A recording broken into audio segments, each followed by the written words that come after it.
Hi everyone, welcome to EduTech. Voter ID ভেৰিফিকেশ্যনৰ এটা নতুন নটিফিকেশ্যন আহিছে। ইলেকশ্যন কমিশ্যন অফ ইণ্ডিয়া এটা নতুন নটিফিকেশ্যন উলিয়াইছে তেওঁলোকে। আপোনালোকৰ যিটো 15 তাৰিখে আপোনাৰ লাষ্ট ডেট বুলি কৈছিলে, সেই লাষ্ট ডেটটো বঢ়াই দিয়া হৈছে। চাওঁ আমি অফিচিয়েল নটিফিকেশ্যনখন কি দিয়া আছে ইয়াতে। অফিচিয়েল নটিফিকেশ্যন এইখন চাওক, ইয়াতে আছে।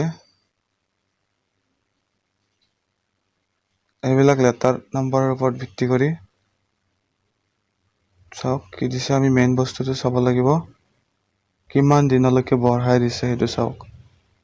এইটো 18 নৱেম্বৰ চাওক, date to be extended up to 18 November 2019 Monday. গতিকে এইটো আমাৰ 18লৈকে বঢ়াই দিছে, নৱেম্বৰৰ 18 তাৰিখ। ইয়াতে সকলোবিলাক দিয়া আছে ডিটেইলছত। এটা সৰু ইনফৰমেশ্যন আছিলে। আৰু বন্ধুসকল, ভোটাৰ আইডি ভেৰিফিকেশ্যনৰ নামত ইমান হতাশাত ভুগিবলগীয়া তেনেকুৱা বিশেষ কোনো কথা নাই।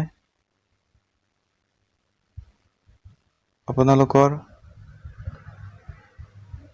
ভোটাৰ আইডি ভেৰিফিকেশ্যনৰ নামত বিভিন্ন ধৰণৰ সমস্যাৰ সন্মুখীন হ'ব পাৰে। সেইবিলাক বেছি হতাশাত ভুগিব নালাগে, কাৰণ সেইবিলাক আপোনাৰ যদিহে নেম কাৰেকশ্যন কৰিব লাগে বা তেনেকুৱা অন্যান্য মাইগ্ৰেশ্যন অথবা তেনেকুৱা ধৰণৰ আনএনৰোল মেম্বাৰ থাকে, সকলোৰ বাবে বেলেগ বেলেগ ফৰ্ম আছে।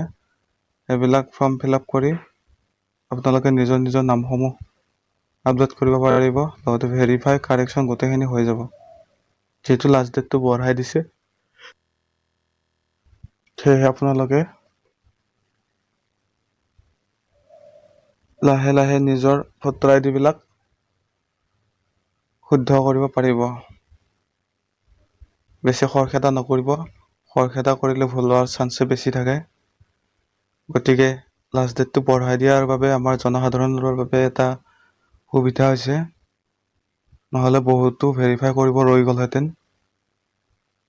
আছে, বহু সময় আছে। এতিয়াও আপুনি যদি ভেৰিফাই কৰা নাই, ভেৰিফাই কৰি লওক। আৰু নেম কাৰেকশ্যন অন্যান্য তেনেকুৱা আদি কৰি আপোনালোকে কৰিব পাৰিব। গতিকে বন্ধুসকল, যদি ভিডিঅ'টো চাই ভাল লাগিল, আগলৈ শ্বেয়াৰ কৰিব, লাইক কৰিব, কিবা বুজি নাপালে কমেণ্ট কৰিব। এটা সৰু ইনফৰমেশ্যন আছিল। আৰু যদিহে এতিয়ালৈকে মোৰ চেনেলটো ছাবস্ক্ৰাইব কৰি লোৱা নাই, তেনেহ'লে ছাবস্ক্ৰাইব কৰি ল'ব।